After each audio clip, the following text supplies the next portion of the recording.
पुराने वक्तों की बात है। एक शहर में दो भाई रहते थे, खूबसूरत, नेक और एक दूसरे से बेहद मोहब्बत करने वाले। दोनों को शिकार का शौक था और हमेशा साथ निकलते। एक रोज वो जंगल में हिरन के पीछे गए।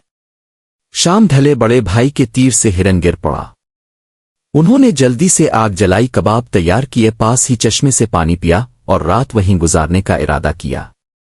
छोटे भाई ने कहा, ये जंगल खतरनाक है, तुम देर पहर सो जाओ, मैं पहरा देता हूं, फिर तुम जागना, मैं आराम करूंगा। बड़ा भाई सो गया, छोटा पहरा देने लगा। आधी रात को एक दरख्त पर दो परिंदे बोलने लगे। छोटा भाई जानवरों की जुबान समझता था।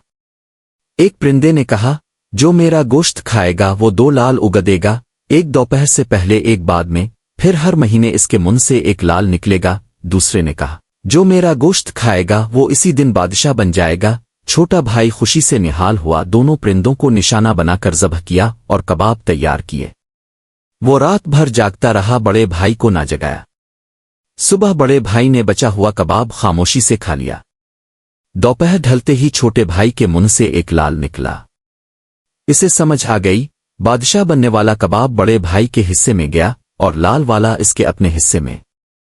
इसने लाल बड़े भाई को पेश किया और कहा, ये तुम्हारी अमानत है, मुझे यकीन है किस्मत तुम्हें जल्द बादशाहत देगी।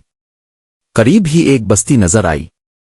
बड़ा भाई बोला, मैं ये लाल फरोख्त करके आता हूं, तुम घोड़ों का ख्याल रखो। वो बस्ती के दरवाजे पर पहुंचा तो मालूम हुआ कि वहां रस्म है, जिस रोज बादशाह फौत हो अगली सुबह शहर में दाखिल होने वाला पहला मुसाफिर बादशाह ठहरता है। इत्तेफाक से वही पहला दाखिल हुआ। लोगों ने सलाम किया, तख्त पर बिठाया और जुलूस के साथ महल ले गए। पहले दिन की हलचल में इसे छोटे भाई का ख्याल ना रहा। दूसरे दिन जब याद आया तो सिपाही रवाना किए, मगर छोटा भाई ना मिला। उधर छोटे भाई पर अचानक एक देवहैकल परिंदा झपटा और इसे पंजों में जकड़कर उड़ा ले गया। कुछ दूर एक कुनवे के किनारे दरख्त पर बैठा तो छोटा भाई हाथ छुआ कर कुनवे में जा गिरा। जान बच गई। इत्तेफाक से एक काफिला वहां आंकला, डोल कुनवे में डाला तो पानी के बजाय एक नौजवान बाहर निकला। काफिले के सरदार ने इसे साथ रख लिया। एक माह बाद जब छोटे भाई ने लाल अगला तो सरदार लालच में आ गया, इसे चूर करार देकर काजी के पास भेज दिया ताकि सजा दलवा कर लाल हथिये ले। इस शहर में दस्तूर था कि हर संगीन मुकदमा बादशाह की ज़हीन शहजादी की अदालत में भी जाता। शहजादी ने दोनों को बुलाया। सरदार ने इल्जाम दोहराया। छोटे भाई ने नरमी से कहा, जो कहा गया ठीक समझी, मैं गम ज़दा हूं, अपनी सफाई में क्या अर्ज करूं। शहजादी चौंक उठी, कोई चूर यूं एतराफ नहीं करता। इसने हुक्म दिया, दोनों को 1 महीने के लिए अलहदा कैद करो। अगर ये नौजवान अगले महीने लाल उगदे तो सच्चा है, वरना सजा पालेगा। 1 महीना गुजरा, छोटे भाई ने सबके सामने दूसरा लाल उगा दिया। सच्चाई जाहिर हुई। बादशाह ने काफिले के सरदार का माल जब्त किया, इसे कूड़े लगवाकर शहर से निकाला और नौजवान को दरबार में जगा दी। इसकी अक्लमंदी खिली, बादशाह मेहरबान हुआ और शहजादी से इसका निकाह कर दिया। वो हर माह एक लाल बादशाह को पेश करता और दरबार का मुअज़्ज़ज़ रुकन बन गया। कुछ अरसा बाद एक जश्न में मुख्तलिफ मुल्कों के सफीर आए। एक सफीर, जो बड़े भाई के दरबार का नुमाइंदा था, जब लाल देखने लगा तो बोला, हमारे बादशाह के पास भी ऐसा ही नायाब लाल है, मगर एक ही अदद। जब इसने नौजवान को गौर से देखा तो चेहरा अपने बादशाह यानी बड़े भाई से मुशाबे लगा। वापस जाकर इसने बड़े भाई को खबर दी। बड़े भाई ने खत लिखकर अपने छोटे भाई को याद किया और आने की दावत दी। छोटे भाई ने बादशाह से इजाजत ली, राह का नक्शा लिया और शहजादी के साथ जहाज पर सवार हो गया।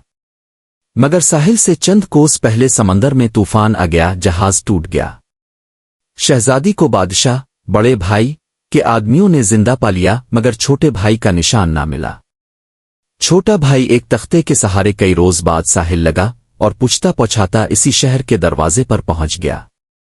दरबार में हाजिर हुआ तो तवील जुदाई और फाका मस्ती से पहचाना ना गया।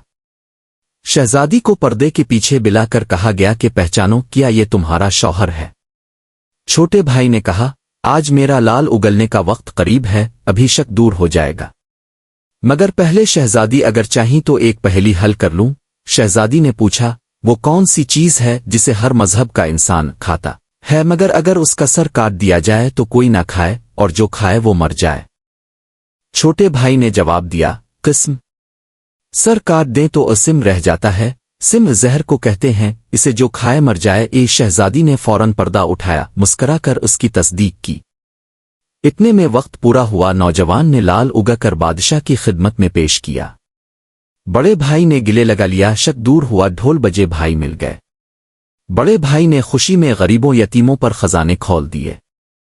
کچھ عرصہ بعد چھوٹا بھائی اپنی اہلیہ کے ساتھ سسرال کے شہر لوٹا۔ چند ہی دن میں بوڑھا بادشاہ انتقال کر گیا اور درباریوں نے چھوٹے بھائی کو تخت پر بٹھا دیا۔ لوگ اسے آلال بادشاہ کہنے لگے۔